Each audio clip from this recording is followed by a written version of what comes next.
Today, we're going after the OTK with Tifa in Standard.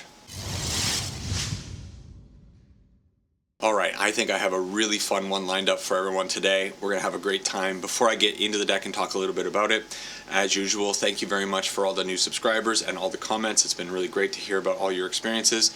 If you can continue to help me try to reach up to 500 subscribers, please do so. Subscribe, like, and let me know how you're doing down in the comments. I really appreciate that. Alright, there have been a couple of Tifa decks running around on the ladder. There is definitely a mono green one, which is a little bit more consistent, and this one, the Gruul deck, I think this is the one that I enjoy playing a little bit more. So the whole deck is centered around the Landfall ability of Tifa Lockhart. Of course, we have other Landfall stuff going on, Landfall synergies, but this is the card that we want to aim for and try to destroy our opponent in a one-turn kill method. So Tifa Lockhart, a 1/2 with trample, built-in trample, always nice. Landfall, whenever a land you control enters, double Tifa Lockhart's power until the end of turn. So we got a couple of cards that are going to enable Tifa to grow a little bit bigger, then take full advantage of her landfall trigger. The first one, and maybe the most obvious one, is the Wild Ride. This is a +3/+0, and it gives Tifa haste. So if we have this in hand, Tifa falling down on the field, coming out on the field, we can maybe sneak in a sudden OTK turn with Wild Ride. We are also playing 3 copies of Adventuring Gear, and you know what, at first I was a little apprehensive about this card. I thought, well, do you really want to be playing this in your deck? And honestly, this card has enabled some crazy stuff with Tifa. It ends up finding so much power, especially if we have a traveling chocobo on the field, which we'll talk about in a second. We are also playing 3 copies of the Aloe Alchemist. This, when you plot it, gives +3/+2. It also gives trample, which Tifa doesn't need. However, we do have other creatures in the deck that do tend to get pretty big, so if we need to push through a little damage on a different creature, this card is going to be key. Also playing 2 copies of the Ordeal of Nylea. This card is an all-star in the mono green version of this deck. I'm trying it out in this Gruul version of the deck. I think it can probably work out. It is just absolutely insane. My only concern is search for 2 basic land cards. We are only playing 7 lands, basic lands in the deck, so the Ordeal of Nylea might not work out as I'm imagining it, but I kind of wanted to try it out in the deck because I've seen other Tifa decks do some crazy stuff with this card. A little bit of protection from for Nylea, 2 copies of Snakeskin Veil. A lot of the time, because we are trying to get Tifa out with the Wild Ride or with Breakout, which I'll talk about in a second, maybe we don't need as much protection as maybe another deck that's just plopping her out and hoping that she's going to stay around for 1 turn. So just 2 copies of the Snakeskin Veil. I could see somebody making the argument for going up a few more protection spells for Tifa, because we are not all in on Tifa, but we have put a lot of our stock on Tifa. Now this deck is not running the Hydra, which is the other win con for the mono green deck. That mono green deck is probably just better overall. However, we are playing Breakout because we are in Gruul, and this is the card that makes the deck a little bit more fun, in my opinion. We get to look at the top 6 cards of our library, reveal a creature card from among them, and if that card has a converted mana cost of 2 or less, we put it onto the battlefield and it gains haste. Other cards go on the bottom of our library in a random order. So, throwing down a Breakout, nailing a Tifa Lockhart, and then being able to do some other crazy stuff with our fetch lands or with Adventuring Gear can make this deck really get out of control. And then, of course, it is a traveling chocobo deck. This is going to double up all of our landfall triggers. It's going to double up Tifa's landfall. It's going to double up the Adventurer's Adventuring Gear, and it's also going to be doubling up Bristly Bill's, the Spine Sower's landfall thing. Every time a land comes in, we get to put a +1/+1 counter on a creature. And also we have the chocobos, little baby chocobos, that are also going to benefit from that. So a lot of little things are going on. We are putting out a lot of early threats. If we get a baby chocobo out on the field, the opponent definitely has to deal with that, because it's not uncommon for this thing to become a 4/5, 5/6 pretty quickly in this game. And if we have a Bristly Bill on the field, it's just making whatever creature we have available to us a little bit bigger each time. He also does have a activated ability for 5, double the number of +1/+1 counters on each creature you control. This can also lead to some pretty big swings. Next, we are playing with a little bit of built-in Graveyard Hate with the Keen-Eyed Curator, 2 copies of that. Over in the sideboard, we have 2 more copies of Scavenging Ooze that could maybe help us deal with some graveyard shenanigans. And then the final card in the main board is the Paw Patch Recruit, which is going to give us the ability to put +1/+1 counters on things because, well, opponents tend to bring in spot removal for this deck. I could see somebody making the argument to even play more of the Recruiter. And I think that is pretty much everything that's in the deck outside of the lands. We are playing some fetch lands. So we have 1 copy of Escape Tunnel, 4 copies of Fabled Passage, and 2 copies of the Promising Vein. These cards are going to allow us to double or quadruple trigger Tifa if we have the Traveling Chocobo out on the field. So this is not overkill because we are only running 7 basic lands, but we do have ways of getting 2 land drops in a single turn with these fetch lands. Over in the sideboard, we're playing a little bit of Fire Magic to deal with people going wide on our board. Torch the Towers to get rid of, honestly, just the Enduring cards. The Enduring cards, the more I'm playing these days, I'm finding that Enduring Curiosity and Enduring Innocence are absolutely bonkers cards, and you have to be able to exile them. So having the ability to do 2 or up to 3 damage if we bargain.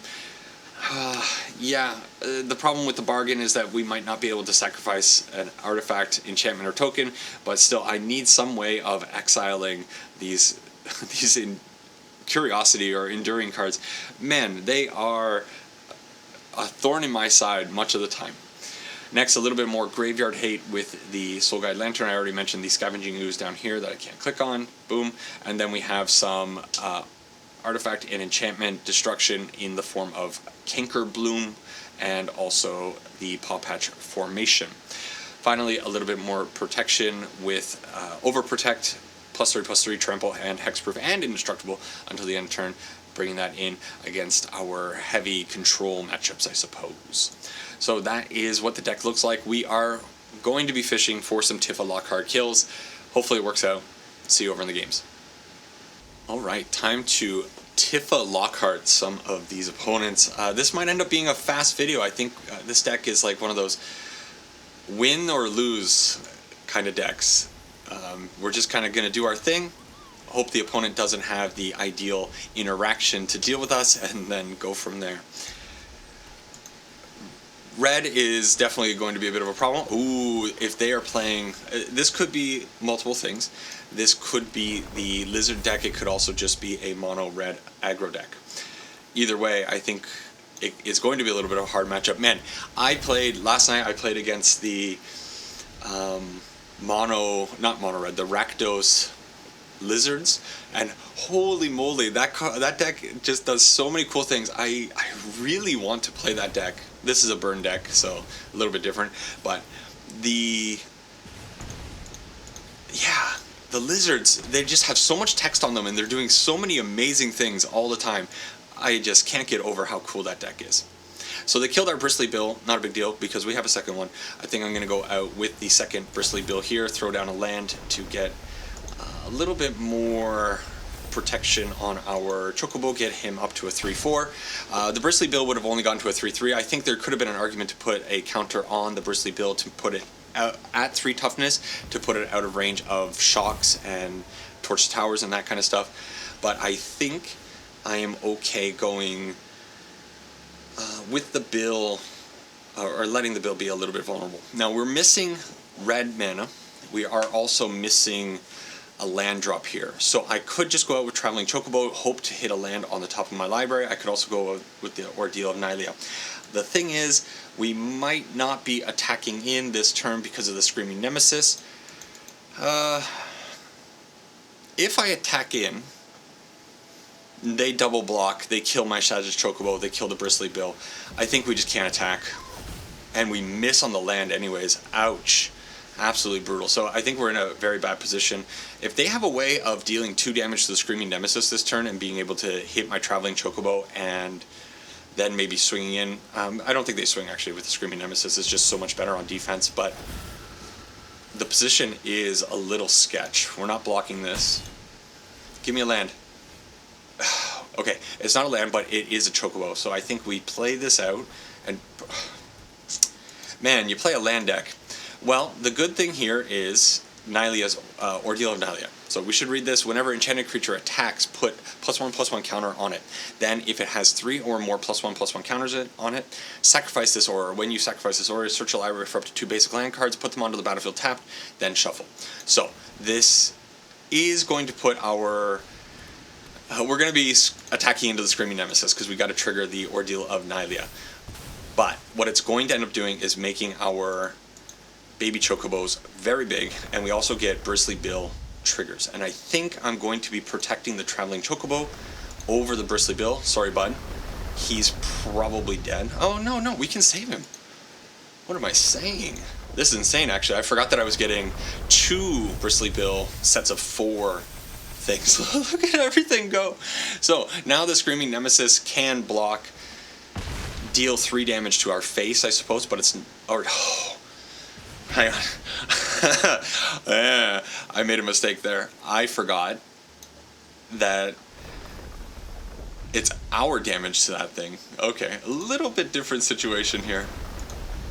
Okay, still, we're actually at a point where we can't really block this Screaming Nemesis because it could just kill us. But, ooh, we might need this trample off of this Aloe Alchemist. Alright. Ordeal of Nylia on the top of our library is really good. We can put that on the Chocobo. We can also give the Chocobo trample with this, and we might be able to kill the opponent for 17. We actually have to kill the opponent this turn, because I think if they attack with the Screaming Nemesis, we have to let it through. Then we go down to 5. They only have 1 red mana source, so that is actually pretty good news for us. Okay, I think we're fine. We're super fine. Okay. What's the best way to do this that stops the opponent from conceding? That's all I want. Okay. So we'll follow through with our plan here. We could also break out. I mean, this is kind of insane. This Chocobo is going to get huge. I think there's no reason not to break out. There actually was a reason to break out. Oops. Is that actually going to... No, it's fine. It's fine. Okay. Because we still get the trigger from the Ordeal. So this baby Chocobo is absolutely massive. And that's the only thing that matters, is the trample damage, being able to one-shot the opponent. Okay. Whew. Triggers, triggers, triggers, triggers, triggers. 26-26, baby Chocobo. It doesn't matter how they block. That's fun. That's fun. Notably, they are doing 12 damage. They have a 12 damage Screaming Nemesis trigger there. So, sure. I think putting out the slight little mistake there, I didn't need to break out. I keep forgetting with the Promising Vein, the ability, activated ability on it, you do got to pay 1. So I think I would have preferred to, certainly I would have preferred this, to sacrifice this. That being said, when we sacrificed the Ordeal of Nylia, I only had 2 forests remaining in the library. So actually, in the end, I could have only gotten 1 from this, 1 from the Nylia, or 2 from the Nylia. So it actually did end up being as efficient as possible, funnily enough. Okay, so what are we bringing in against the opponent? I don't know if I really care about having the Keen-Eyed Curator in our main board or in the board for this matchup. I kind of feel like having the Overprotect might end up being better because it could just lead us to a one-turn kill situation. With the Keen-Eyed Curator, it's mostly in here to deal with graveyards, but the opponent is definitely not interacting with their graveyard. But it is a 3/3 for 2 that comes off of our breakout, so we don't necessarily want to remove all of our creatures. Maybe I'll keep 1 in, and I'll go down 1 of the Adventuring Gear, and then we'll try it like that. Alright, so we saw Shaz's Chocobo, the baby Chocobo as I call it, getting a kill. Let's see Tifa getting a kill. That's the goal now. Hey, look who showed up to the party. We got our Kiki girl. Like to see that. Okay, off the top, probably want to find a little bit of protection. A Snakeskin Veil would be good, but the opponent mulliganing down very, very much. Ouch. Escape Tunnel, very good. Kind of making me think that I should have the Escape Tunnel in over the whatever that other one is that requires me to pay 1 mana. I'm going to run out the Tifa. I have a feeling this Tifa is going to run into some kind of interaction. But it's... Okay, I did not expect Opera Love Song from the opponent there. But that's okay. That's... Okay, so ideal draw again here is probably Snakeskin Veil. We're not blocking. We're going to hope they pump up the boy. Okay, they do. So they're maybe... Oh, wow. We peel the Snakeskin Veil. Okay. So this turn, Bristly Bill. We play out our forest. Be very careful with your verges. You want to make sure that your your verge's second part is activated. In the case of the fast lands, I did not have that. I think it's safe to attack here. I'm certainly not going to be blocking with Tifa next turn. May as well get 4 damage in this time, and I don't think they can deal 14 damage to us. So next turn, we should be able to get the kill. Yeah. Yeah, so Shocklands are coming. And Shocklands are going to make the verges way better, because the Shocklands have inherent abilities on them. Or not inherent abilities, they have the text on them. I'm just trying to focus on not dying here. Text, what am I saying? They are mountains, they are forests, they are whatever. The land types. That's what we're going after. We hit another Tifa, so not a very good one. But what we're going to do, I actually haven't calculated it out. Should I calculate it out? So if I put this on, she'll go up to 3.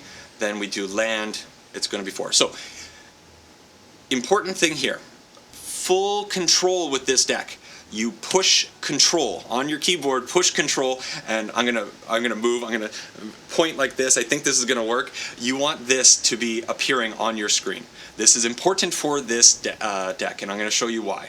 So we're gonna cast Snakeskin Veil, we're gonna get the +1/+1 on this. They can't, oh, they could have killed us there. They could have, no, they didn't have anything to sacrifice to make it go. So we're gonna play out the Escape Tunnel. The Escape Tunnel is going to trigger, we have to target Tifa Lockhart. Submit. Now, while this is on the stack, we're going to crack the Escape Tunnel. Resolve, we get, it doesn't matter. Let's get the forest.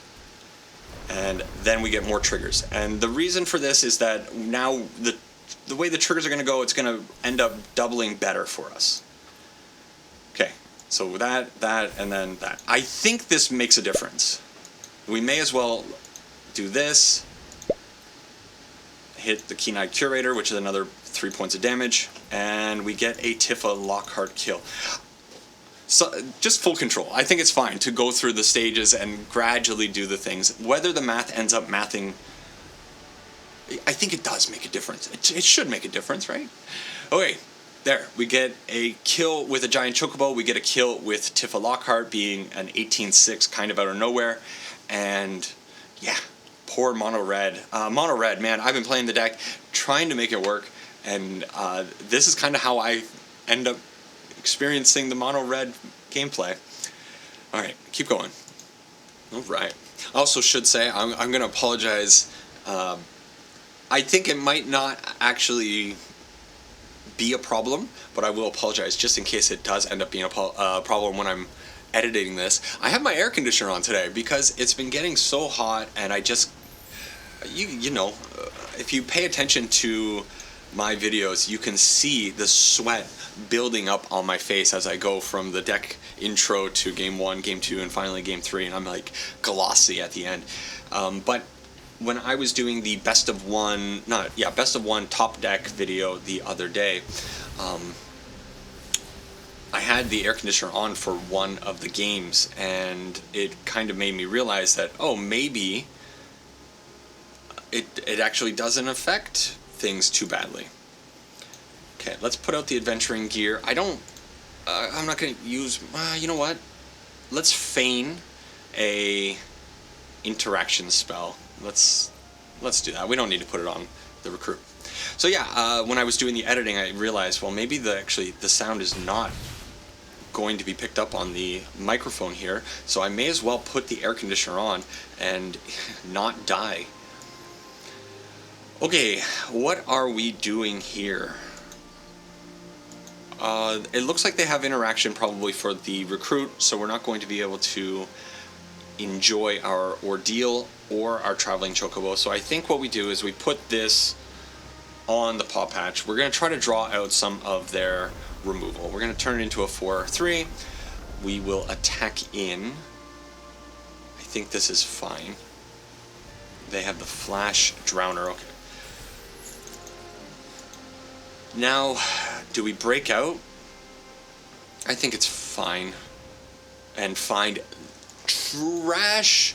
Oh, when your breakouts whiff like that, oh boy, especially against the opponent's deck, the Dimir control deck. Okay. So we are in a bit of trouble, and our only recourse is to put out the traveling chocobo. And we'll see where it goes, but I think we're cooked right now. The odds of the opponent not having some way of dealing with the traveling chocobo, and I mean, what is it even doing? They could literally leave it on the field to do whatever it's doing, and it's not going to affect them. This deck, what I've noticed about the Dimir, fairies, control, whatever you want to call this deck, I have noticed that the people are getting better with this deck. When the bans first came out, I felt like people were just not overly familiar with the deck, and as a result of that, I mean, I'm dead. We're dead here, right? No matter what. Yeah, it doesn't matter. People were unfamiliar with the deck, and what that meant was that people... It didn't seem nearly as strong as it does now. A week later, 2 weeks later, the people that are still playing the deck are so much better with the deck, and now it is such a powerhouse of a deck. I constantly get blown out by this deck now. It's really starting to show its power. Maybe it's because I reached Mythic, and the people that are playing the deck that reached Mythic are competent with it, but it is so much more powerful than it felt those early days. Okay, I don't know. Maybe we bring in the 2 copies of Fire Magic to kind of try to sweep away their 1/1s and 2/1s. That's a thing. But they do have Cecil. I don't know. Torch the Tower. I'm not feeling too hot about that card right now. I don't think the Keen-Eyed Curator or having any kind of like graveyard stuff is going to be that big. That being said, they are playing the card Cut Down, and Keen-Eyed Curator dodges Cut Down, so that is actually a pretty big upside to that card.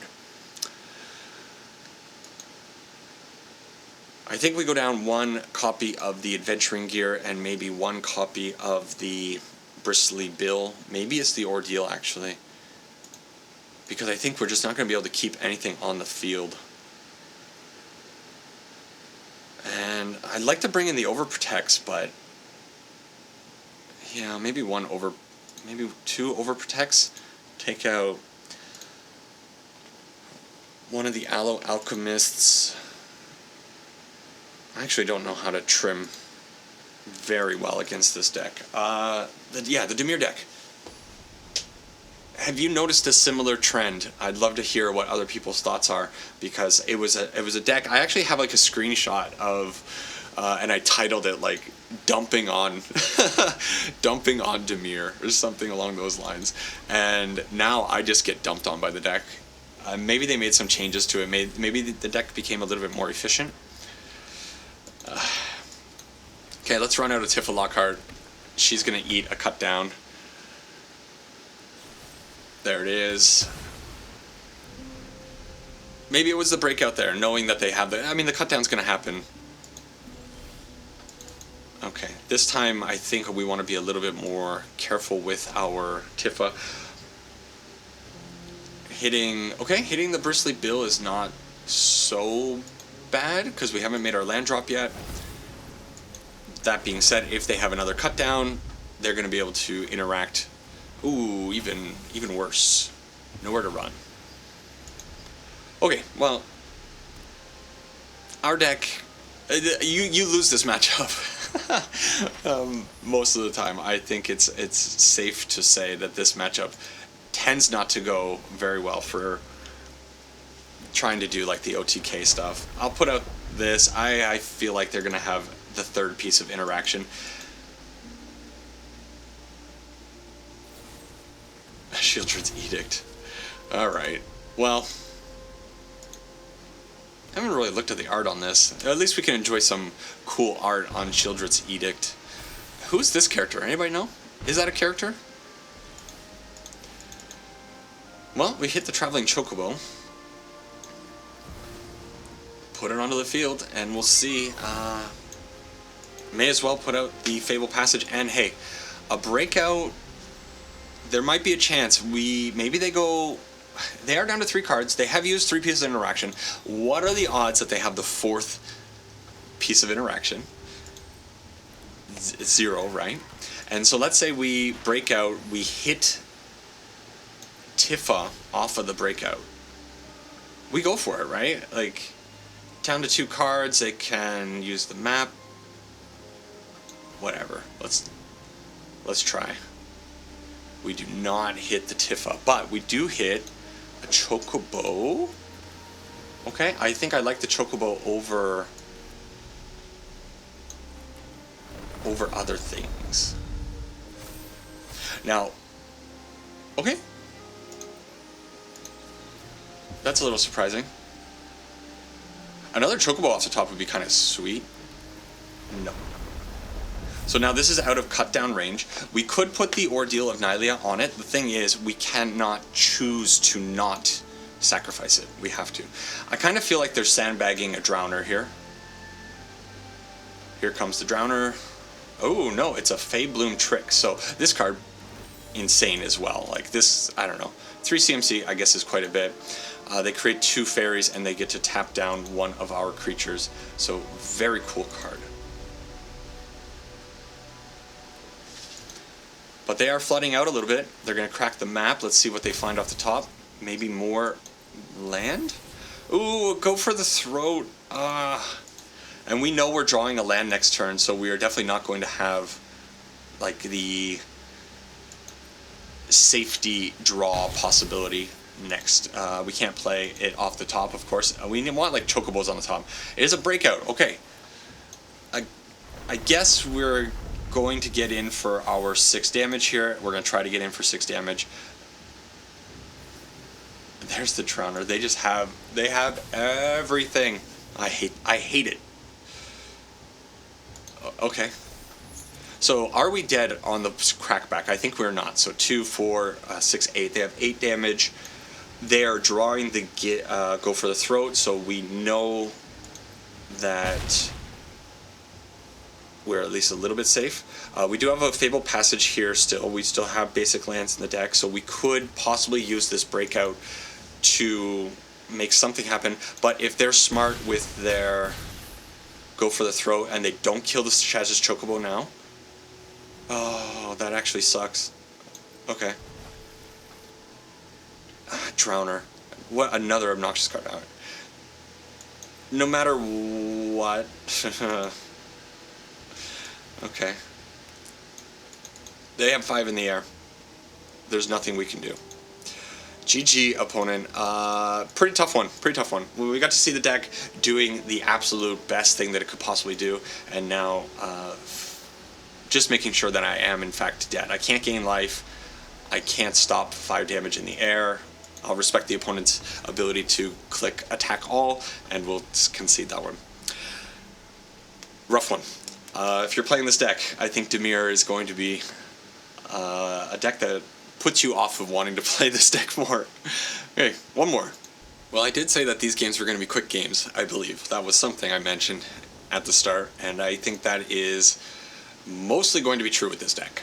Yeah, this looks kind of cool. We got turn 1, turn 2, and a turn 3 play. We have our Traveling Chocobo with the Tifa Lockhart, and we just got to hope that the opponent is not doing a ton of interacting. We definitely want to prey on those decks that are also trying to do some foolish nonsense and aren't obviously playing as much interaction. Okay, recruit out. Let's go rabbits. I really want to play. I gotta start playing around with rabbits in best of 3. Ooh, they are on Golgari, so chances of them trying to murder our face is very high. Let's go out with the Lockhart. If they don't have anything for it, maybe next turn we can start getting a little frisky with Tifa. But if she eats this, that's fine. We get a little bit more power on our Paw Patch, and then I kind of like the Bristly Bill over the Traveling Chocobo here. We'll pump up the Paw Patch a little bit more. It is now out of cut down range. If they have more, Shoot the Sheriff. Yeah, this card, if you're playing black, Shoot the Sheriff is one heck of a good card. So the Quasari, whatever it's called, Revenant is going to be pretty powerful here. What are we loading up the Paw Patch? Or are we going in with both of them and like offering a trade with the Revenant? Quarcy? How do you even say that? You know what? I'm going to put it on the Traveling Chocobo as well. I'm a little bit afraid of cut down. And I think I'm not too afraid of doing this. Next turn we do have the breakout coming. It could possibly lead to some pretty nice stuff. We have a second Bristly Bill if they want to trade the Bristly Bill. Okay. Alright, opponent goes down to 13 with a little bit of life gain, and they are boardless. So let's hope this Traveling Chocobo can stick around and then... Maelstrom Pulse. Whoa, the opponent is playing like The Rock. That's cool. Okay. Probably breakout. Let's see what we hit. We hit a Keen-Eyed Curator. I'm fine with that. And I think probably I'm at a point where I just want to start pushing as much damage as I possibly can. So this is a nice little 9 damage swing, taking them down to 4. We do have a breakout on the following turn to maybe get something else going. Another Revenant. Revenant is problematic. Okay, let's break out first. We hit the Chocobo. Not great. Okay.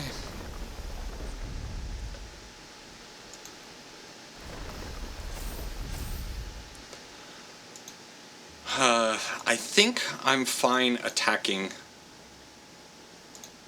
with the bill and saying let's trade.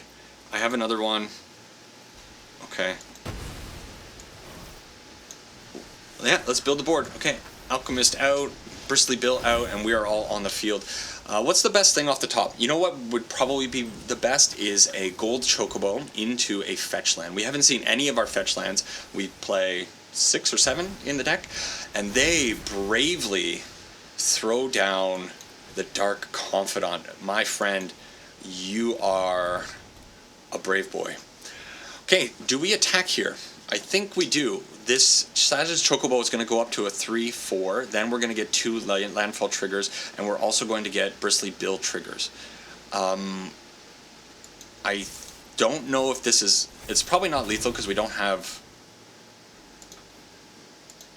trample, very much trample. So I think I still do like this. Maybe I should... Ooh.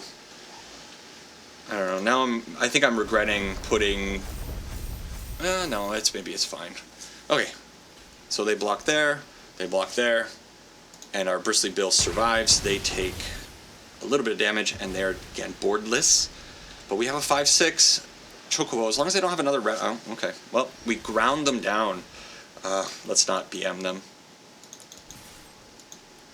Oh, should I have BM'd them? Oh, I forgot they had a fish. Oh, I missed lethal. I was trying to be a gentleman. I was trying to be nice. Oh, opponent. Oh, what's the best emote? hear, feel, think. I guess. Okay. Alright. Doesn't matter. That's what I get for not BMing. Okay. What are we bringing in? The more I'm looking at this Torch the Tower, the more I'm thinking it doesn't really fit this deck, and I'm really wondering if there's another way, because we really want 3 damage. 3 damage in red that exiles, and I'm not sure that exists outside of Torch the Tower at an efficient rate. But the problem is we can't really bargain with it very effectively. We can get rid of the Adventuring Gear, we can get rid of the Ordeal of Nylea if we need to do that, but that is about it. The opponent playing a lot of direct removal, so I think we probably bring in our 2 copies of the Overprotect. I think we'll shave 1 Adventuring Gear because it is one of the weaker cards in the deck overall, and maybe we shave off 1 Keen-Eyed Curator. And I think we don't worry about them putting out Revenants, we just keep plowing into the Revenants, trading with them, and accepting the fact that they're going to be a pseudo removal spell. Alright, time to dial it in. What do you think about this deck? Have you been playing Landfall yourself and enjoying it? I think there's probably a lot of potential for Landfall. One thing I didn't do, which I have been trying to do, but I didn't before this one, is take a look at what cards are rotating out of this in August. Almost. Man, if this were a land. Throwback. Sure. Let's get rid of the Vein. Yeah, I'm not sure about the Vein. I think the Vein, we gotta really... It does make mana. The other card doesn't make mana, so there are, like, give and takes to some of these cards. I don't think a lot of cards in this deck are rotating out, so I kind of feel like this deck might be pretty decent going into August post-rotation. What was that card? Stab? What is Stab? Okay, let's just do this now. We're gonna go get a red source. We're not doing anything else this turn because they stabbed our poor Chocobo. I think last turn you could have made the argument to put out the Fabled Passage knowing that your mana was kind of funky. But I ended up going a different route with things. I don't know, I kind of felt like maybe we try to get the Chocobo plus with the Fabled Passage crack. Just didn't work out. I think it's fine. So, we are up to 4 potential mana for the following turn. We do have Tifa Lockhart, and we have the Wild Ride, and we have a Fabled Passage. There are worlds where if they tap out here... Okay, now without the Bristly Bill, I think it's not possible. Okay, we have another Tifa. So, we can break out or we can Tifa. Let's just Tifa. I think I play out the Fabled and not do anything else for this turn. They have 5 cards in hand. They're attacking in with the Preacher, which is drawing them a card. No more Vampire. This Vampire, it's kind of cool.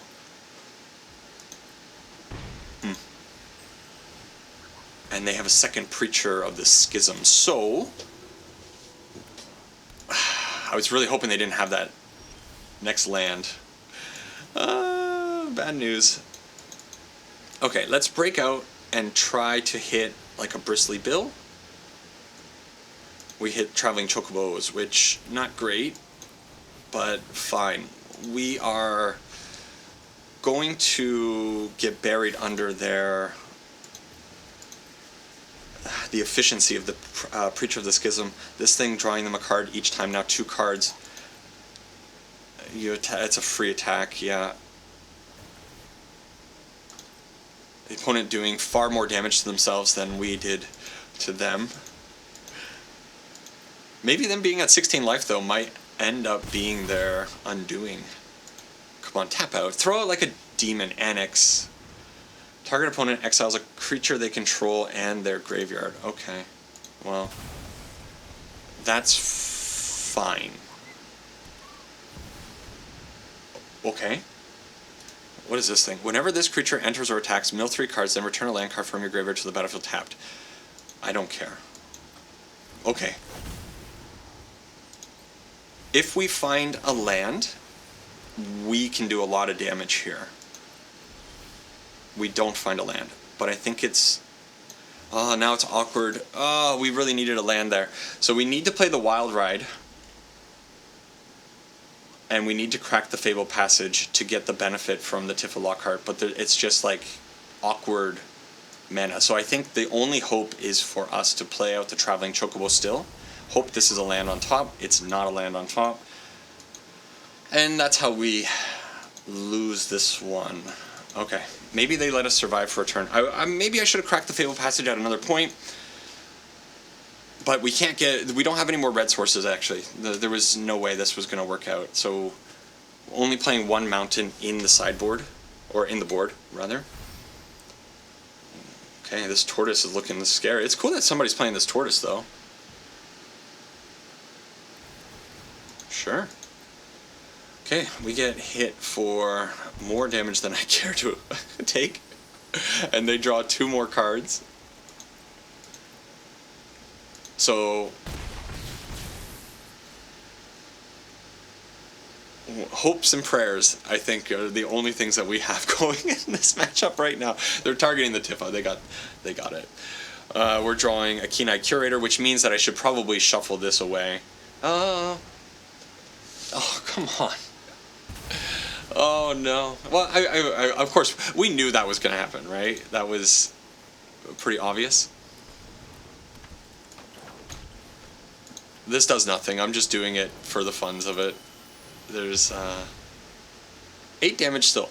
Imagine if we had just a little bit more action at some point. Suddenly 8 damage trample is not something to really sneeze at. Like, it's pretty good damage considering how hamstrung we were that game.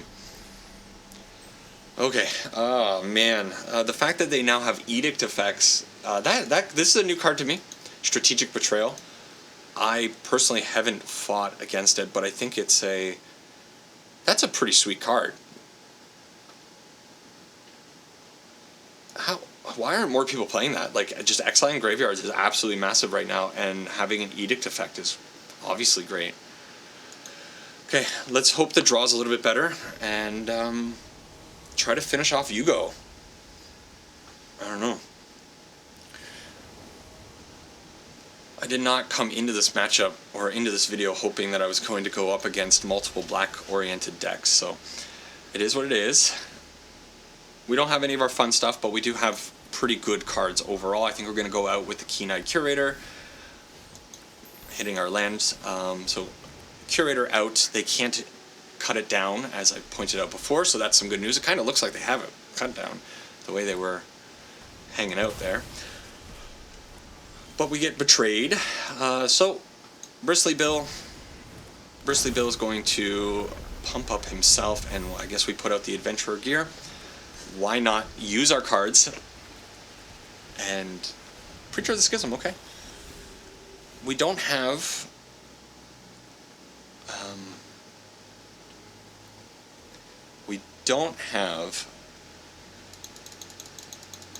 oh, it's awkward, is what I'm trying to get at. There's no way I can get maximum benefit, so I think the best thing to do here is just put the Adventuring gear on him, put out the Promising Vein, it is a Vein, and then I will put out the Traveling Chocobo, making it a little bit vulnerable. Next turn we are drawing a Forest, not my favorite thing, and Bristly Bill goes down. Preacher of the Schism, death touching us, not great.